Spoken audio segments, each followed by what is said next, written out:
everybody, my name is Ellie and today we're studying a new topic. It's called non-chord tones, and basically the name speaks for itself. Non-chord tones are the tones that are not part of existing chords. So for example, in the chord C major, we know that C, E, and G are part of the chord. Every other note like D, F, A, and B are not part of that chord, therefore they will be called non-chord tones. And by the way, they may appear as, for example, D sharp or D flat, it doesn't matter, they're still non-chord tones. If we had, for example, C7, okay, then this B flat would become part of the chord. And it's important to know that even though the non-chord tones are not part of the chord, they still can be played and sung over the harmony of this chord. Okay, so now depending on where they're located in relation to the chord tones, they have different names. And now we're going to look at different kinds of them and label them. So this first group, see how this is again the chord C major, and we know that C and E are chord tones. D is not, and this is how we're going to label. We're going to mark it, the non-chord tones, this way, and this is called a passing tone because we kind of pass from C to E through D, and this is how we label it. And passing tone can go either way, either direction, upwards or downwards. This next group, again over the chord C, see how we go from E to its neighbor D, and then, which is a non-chord tone, back return to E. This is called the neighbor tone.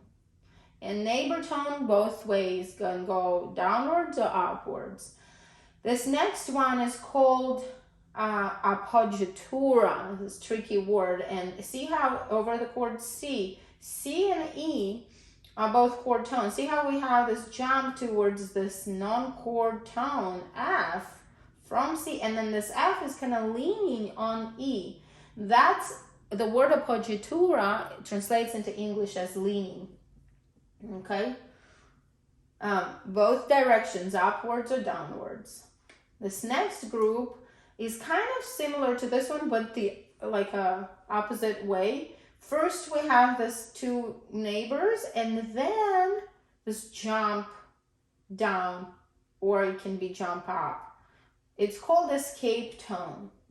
Okay, this group is kind of, see how it, again over the chord C, all of these, it starts with E and ends on E.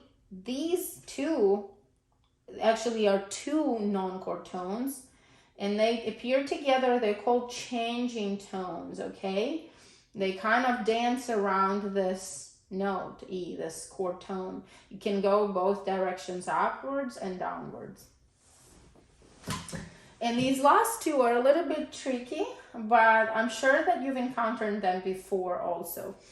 So we have two chords, G and C, and these are the chord tones of both. But do you see how it's kind of technically still the time for G to play, yet we also see this one note appearing from the next chord C. It kind of shows up sooner than it's supposed to, and it creates this feeling of anticipation.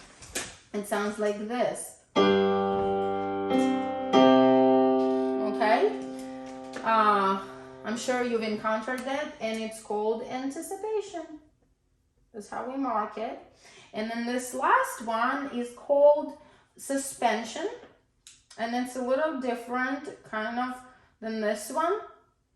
Again, we have two chords, G and C, okay? But do you see how it's practically already the time for C to play, yet we still have this note D that kind of stays longer and borrowed from the previous chord.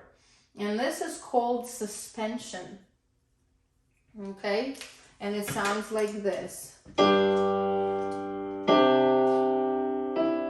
I'm sure you've heard these a lot. Okay? Now, why is it important for us to even know these things? Well, can you just as worshipers or as artists, when we sing and play music every day, can you imagine if the music only consisted of chord tones? It would sound so boring, right? It would sound something like this.